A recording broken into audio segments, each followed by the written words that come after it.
जब भी हम फैमिली विजिट वीज़ा का स्टे पीरियड एक्सटेंड करते हैं तो कई बार ऐसे होता है कि एक्सटेंशन नहीं होता है, लेकिन हम वीज़ा एक्सटेंशन फीस जो 100 रियाल है 100 रियाल वो हम पे कर देते हैं।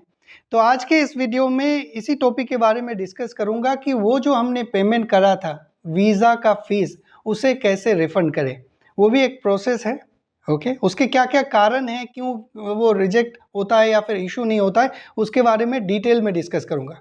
ओके, अभी पहले मैं आपको बता देता हूं, आज लगभग 21 अप्रैल है, मान लीजिए 3rd वीक ऑफ अप्रैल है। उस समय क्या स्टेटस है, क्या करंट प्रोसेस है वीज़ा एक्सटेंड करने का, स्टे पीरियड एक्सटेंड करने का।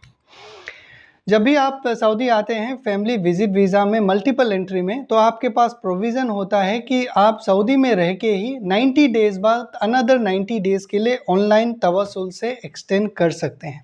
पहले डॉक्यूमेंट वगैरह का फॉर्मेलिटीज़ रहता था, अब वो नहीं है। आप वीज़ा फ़ी पे कीजिए, इंश्योरेंस परचेज़ कीजिए और एक्सटेंड कीजिए। एक बार आपने कर दिया, आपको 90 डेज़ मिल जाता है। इसके बाद जब आपका दूसरा एक्सटेंशन होता है, उस समय भी अगर आप यही प्रोसेस करेंगे तो आपको 90 डेज़ मिल जाएगा। लेकिन उस केस में आपको ये बात का ध्यान रखना है कि आपका वीज़ा का वैलिडिटी जो 1 साल का होता है वो एनफ हो, आपके पासपोर्ट में जो वैलिडिटी है वो एनफ हो, तो आपका आराम से ऑनलाइन दूसरी बार भी तवस्सुल से हो जाएगा। ओके, कई सिचुएशन ऐसे होते हैं जिनमें हमें वीज़ा का जो स्टे पीरियड है वो एक्सटेंड नहीं होता है, लेकिन हम इंश्योरेंस का फ़ी पे कर देते हैं, इंश्योरेंस परचेज़ कर लेते हैं। 100 रियाल का जो वीज़ा एक्सटेंशन फ़ीस है वो भी पे कर देते हैं। तो उसको अगर आप लेना चाहें तो वो कैसे लें, उसका प्रोसेस मैं बता रहा हूँ बेसिकली ये वीडियो में। बहुत सारे बैंक हैं जिनसे आप ये प्रोसेस करते हैं, पेमेंट करते हैं। जो साफ बैंक है उसका इंटरफेस अलग है, अगर आप अलिनमा का देखेंगे तो उसका अलग है, अगर आप अल जज़ीरा का देखेंगे तो उसका अलग है। सबका कॉन्सेप्ट सेम है लेकिन इंटरफेस थोड़ा थोड़ा अलग है। अभी जो मैं आपको दिखा रहा हूँ वो साफ बैंक का है। कोई सा भी बैंक से जिससे आपने पेमेंट करा है उसी पे जाइए आप, वहाँ पे जाके आप गवर्नमेंट फीस और गवर्नमेंट पेमेंट एंड रिफंड वाला जो ऑप्शन है वो चूज़ कीजिएगा। साफ बैंक का बता रहा हूँ ये मैं। वहाँ पे जब आप जाएंगे, इसके बाद आपको बहुत सारे ऑप्शंस मिलते हैं सेलेक्ट करने के लिए। आपने जिस कैटेगरी में पेमेंट करा था, मान लीजिए आपने ये वीज़ा एक्सटेंशन का नहीं हो कि आपने इकामा का फ़ीस पे किया था जो कंज्यूम नहीं हुआ है, ओके, उसको भी आप क्लेम कर सकते हैं। यहाँ पे मैं आपको बता रहा हूँ फैमिली विजिट वीज़ा का एक्सटेंशन फ़ी कैसे क्लेम करना है। यहाँ पे रेसिडेंट सर्विस है, जहाँ पे आपने जाके पे करा था वही ऑप्शन को आप सेलेक्ट कीजिएगा।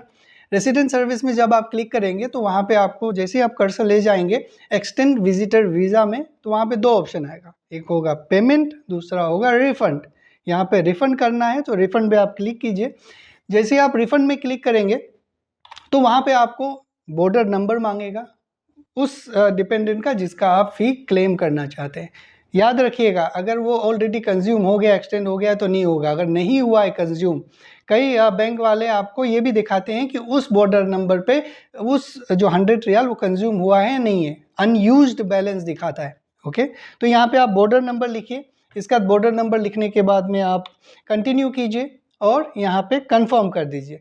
जैसे ही आप कंफर्म करेंगे तो वहाँ पे आपका ट्रांजैक्शन कंप्लीशन का एक मैसेज आएगा और ये बताया जाएगा कि विदिन 3 डेज़ में आपका रिफ़ंड हो जाएगा। ओके, सिंपल सा प्रोसेस है, बस यही है, इतना ही करना है आपको। ओके, तो ये तो था वीज़ा फीस का एक्सटेंशन। वीज़ा एक्सटेंशन का जो वीज़ा फीस होता है उसको कैसे रिफ़ंड करना है। जिन लोगों ने अभी तक वीडियो नहीं देखा है इस ड्यूरेशन तक, वो ये सवाल ज़रूर पूछेंगे कि भाई इंश्योरेंस का फ़ीस हम कैसे रिफ़ंड करें। ओके, तो वो भी बताता हूँ।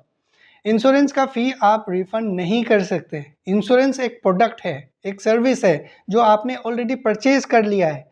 जो चीज़ आपने परचेज़ कर लिया है वो रिफ़ंड नहीं होगा, चाहे आप उसको कंज्यूम करें या ना करें। ओके, तो इंश्योरेंस का फ़ीस रिफ़ंड नहीं होगा। क्यों नहीं होगा? क्योंकि हमने उसको परचेज़ कर लिया है। वो एक प्रोडक्ट है जिसको हमने परचेज़ कर लिया है, तो वो रिफ़ंड नहीं होगा। कई बार ऐसे होता है कि गलती से हम 2 बार इंश्योरेंस परचेज़ कर लेते हैं।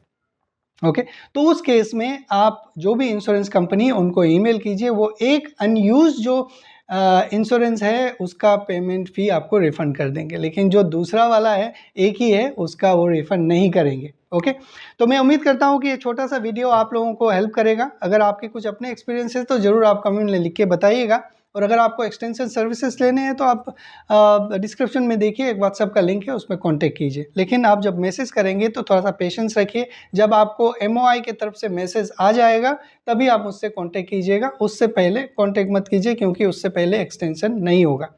तो आज के इस वीडियो में बस इतना ही। आप लोग अपना ख्याल रखिए। Thank you very much.